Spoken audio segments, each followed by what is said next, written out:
welcome to Stories Podcast. I'm your host, Amanda Weldin.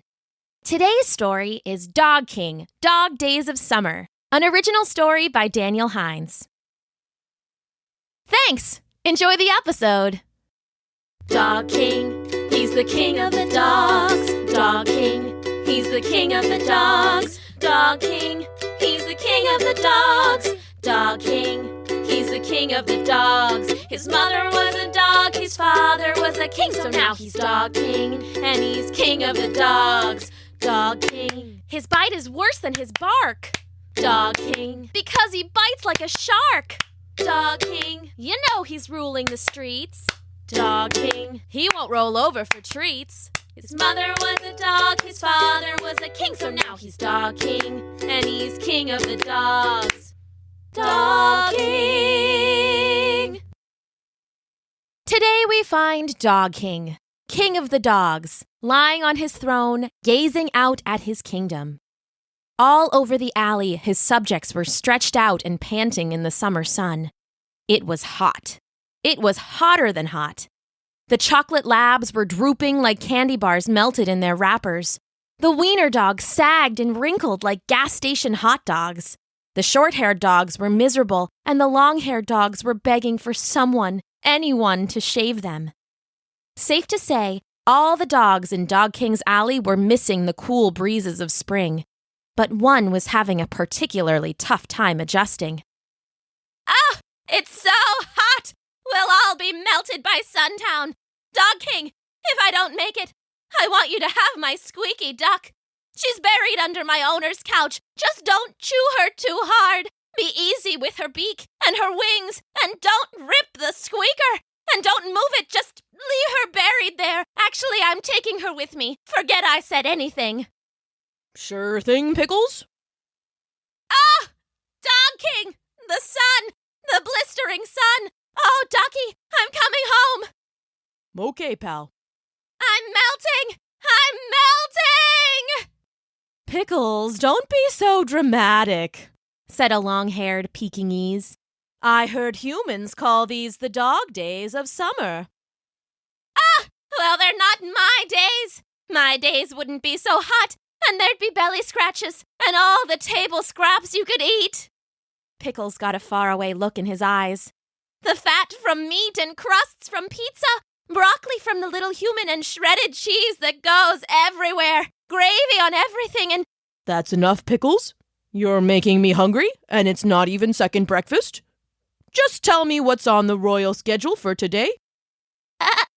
Well, there's the 9:45 bark at birds. It's too hot to bark at birds. Well, there's the 10:05 bark at cars. Too hot. Okay, next up we have 10:15 bark at each other. Pickles, it's too hot to bark at anything. What else do we have? Pickles moved down his list, whispering to himself. Barking at butts is out, so is barking at kids and mailmen and trees. Cats, diners, police, bark, bark, bark. Oh, here it is. We have an after-dinner swim at the town pool. Yes, perfect. Let's move that up. Like to now. Like to right now. I would, your kingliness, but I can't. And why not? Do I need to make it a royal order? The reason we go at night is because the humans are there during the day.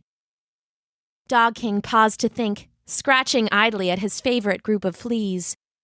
You're right. That is tricky. But in light of today's heat, I'm willing to share the pool with a few humans. He turned to address the assembled hot dogs of his kingdom. Friends, we are going swimming! The dogs all howled and yipped and whined. They barked and wagged and shook. A golden doodle hopped back and forth wild as a jumping bean. An old terrier spun so fast he threw up into a broken banana box. Needless to say, everyone was excited. Leaving their alley kingdom behind, they started off towards the pool. They crossed a quiet street and a busy street. They forded across a muddy stream and waded their way through an outdoor mall. They walked in a long, panting line. Dog King, as always, led the way. Behind him was Pickles, who rode on the back of a good-natured but slow-witted St. Bernard. Then came a Dalmatian and foxhound and cocker spaniel and dogs of every shape and size, and last of all, a corgi so fat his little legs barely showed under his giant belly. When they got to the pool, the dogs all smiled big toothy grins. It was surrounded by a fence, but it was only chain link so they could see right in. The water was bright and blue and cool looking. People were all over, swimming and running and shouting. Coolers full of snacks and sandwiches sat unattended on lounge chairs, and small patches of grass were just begging to be peed on. It was dog heaven. Crown perched carefully atop his head, Dog King marched right up to the gate. He would have marched right through the gate, but a human, quite rudely, blocked his way. The human had a splotchy white cream on his nose. He wore a whistle and bright red shorts. "Warble garble dobble dogs herble dibble dibble," said the human, pointing away from the pool. "Sorry, none of us speak human," Dog King said, but all the human heard was bark, bark, bark. He leaned his splotchy white cream nose down and put it just about touching Dog King, and then he put his whistle between his lips and blew a loud blast. The whistle screeched and all the dogs broke and ran away, the loud noise hurting their sensitive ears. Dog King was the last to go. He picked up Pickles, who seemed too scared to move, and carried him back to the alley. "Ah, thanks, Dog King," said Pickles when they all got back. "Loud noises give me the shakes." "Of course, my royal assistant. I'd never leave a dog behind," said Dog King, settling back onto his dirty mattress throne. He was panting heavily from the sweltering heat on the run back. The other dogs were all doing the same. A swim was definitely in order. "Friends, the human didn't let us into the pool. And why not? I think I have the answer." The dogs all looked on expectantly. "It's because we weren't wearing bathing suits. Every human at the pool had them on, and we should too." The dogs all looked about, confused, until Pickles hollered, "You heard the king! We're hunting suits!" And then they all sprang into action. Barrels were tipped, garbage bags were ripped open, and Dog King himself rooted through a dumpster that stunk as bad as 3 dumpsters. In the end, a scrappy mutt named Callie found a pair of faded plaid shorts with a mustard stain on one side. Dog King inspected the stain for flavor, pronounced it delicious, and declared the shorts a perfect find. "Now who will wear the shorts?" asked Dog King. He himself tried them on first, but they were too small. Pickles went next, but they were so big he got lost in a pocket and had to be rescued by a well-trained Pomeranian. Dog after dog tried on the shorts until finally they had their perfect fit. A fuzzy bunny-loving pit bull by the name of Rambo. "Rambo, are you ready for your mission?" asked Dog King. "Sir, yes, sir," Rambo said. "A slight wedgie, but nothing I can't live with, sir." "All right.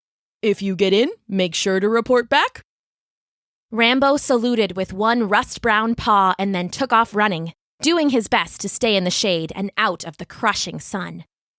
He got to the pool and walked right up to the gate. They hadn't thought to cut a hole for his tail, and the butt of his shorts was wagging wildly. The human with the splotchy white cream nose saw him coming and blocked the way. The shorts weren't working. Rambo started to panic. "Hey, friend, I like your shorts. Do you like my shorts? We should start a club or something for dogs with cool shorts and people who have cool shorts also." Rambo tried to say it calmly, but he was so scared it came out louder and faster than he meant it. So, of course, all the human heard was, "Bark, bark, bark, bark, bark." This time, he blew the whistle even louder than the last, and Rambo went back to the alley, defeated. "No matter," said Dog King when Rambo relayed the news. "I have another, even better idea." The dogs all leaned in to hear, ears perked and heads tilted. "To get past the gatekeeper, we need to become the gatekeeper." "What does that even mean?" called out the boxer known as Other Rex. "He has the shorts, But what else does that human have that Rambo doesn't? The dogs all thought about it for a moment, and then Pickles said, "Piercing blue eyes?" Nope, that's not it. "The nose cream!" another dog yelled out. Exactly, said Dog King. And I have just the thing. 10 minutes later, Rambo was marching up towards the gate again. This time, in addition to his shorts, he had a glob of mayonnaise spread across his nose. Dog King had found it in the dumpster earlier, and in the oven-like heat from the sun, it smelled so strong that Rambo could barely stand it. I'm not going to lick my nose! I'm not going to lick my nose! Rambo chanted to himself. The mayonnaise began to melt in the sun. A slow drip rolled down his snout and over his nose. It smelled so strong and rich that Rambo began to whine. I'm not going to lick my nose! I'm not going to lick my nose! The drip of mayo continued down and rolled over his jowly lips and onto his hanging tongue. The taste was so good that Rambo threw himself down in the grass and began wildly licking at his nose. He rolled and spun and jumped, and his tongue went wild, and needless to say, he wasn't allowed into the pool. When he reported back to the alley, the other dogs all whined with dismay. It seemed as though they would never get to the pool. Now, friend, don't worry, said Dog King. Your king has saved the best idea for last. If it was the best idea, why did you save it for last? Called out other Rex. For dramatic effect. Now, if there are no other interruptions, I'll explain my plan. The dogs sat up eagerly, trying to keep their panting as quiet as possible. When we first got there, I noticed everyone inside was running and yelling. I think that was our mistake. We weren't running or yelling. This time, we need to do both. Once they see how good we can run and yell, they'll let us in for sure. He turned to Pickles. Remember how I said it was too hot for barking? Well, I was wrong. The two dogs grinned at each other. So it was that Dog King led his subjects across a quiet street and a busy street. They forded across a muddy stream and waded their way through an outdoor mall. But this time, instead of walking in a long, panting line, they ran in a wild, happy group. Little dogs jumped over and around big dogs. Big dogs ran up and over parked cars lining the street. Their barks and howls of joy echoed off the buildings and made people go to their windows to see what all the fuss was about. And when they got to the pool, the humans all looked up at the same time to see what was coming. Since they didn't speak dog, they couldn't tell that all the dogs were saying was swim, swim, swim. All they heard was bark, bark, bark, and the clamor of fast-moving pups. "Everybody stay calm," called the human at the gate. "It's a pack of wild dogs! Everybody run!" screamed another human from nearby. Given the two options, all of the humans chose to run. Even the gate guardian, after hovering indecisively at his post, broke and ran away. Dog King and his pack didn't even slow down.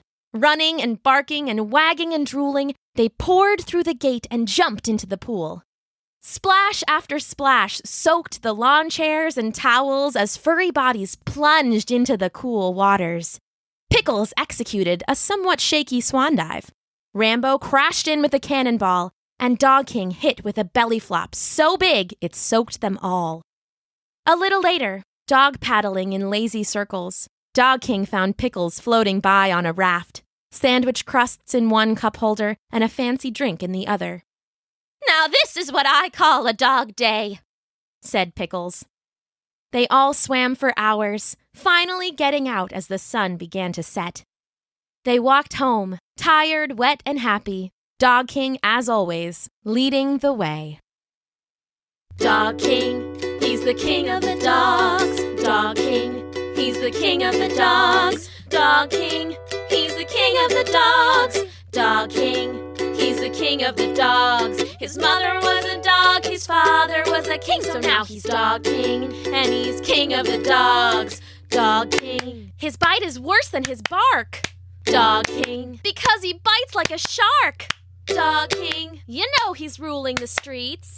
Dog King. He won't roll over for treats. His mother was a dog, his father was a king, so now he's Dog King, and he's king of the dogs. Dog King.